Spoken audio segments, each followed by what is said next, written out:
உங்கள் வீட்டு பூஜை ரூம் இப்படி இருக்கவே கூடாது. பொதுவாக நிறைய பேர் வீட்டில் 20-30 சாமி படம் இருக்கும். எல்லா தெய்வத்தோட படமும் வீட்டில் இருக்கணும், அப்போ தான் எல்லா கடவுளோட அருளும் கிடைக்குன்னு நினச்சி வாங்கி வச்சுப்பாங்க.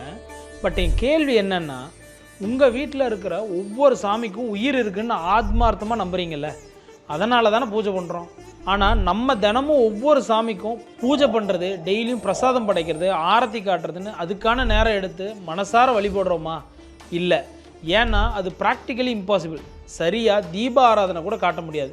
20 உயிர் ஒரு பிளேஸில் இருக்கப்போ 1-2 சாமிக்கு மட்டும் படைச்சு கும்பிட்டா எப்படி சரியாக வரும்? நம்ம மனசுலையும் ஒரு விதமான கில்ட் ஃபீல் உருவாகும் இல்லையா? பூஜைங்கிறது பக்தி யோகத்தோடு சேர்ந்த ஒரு எக்ஸ்ப்ரெஷன்.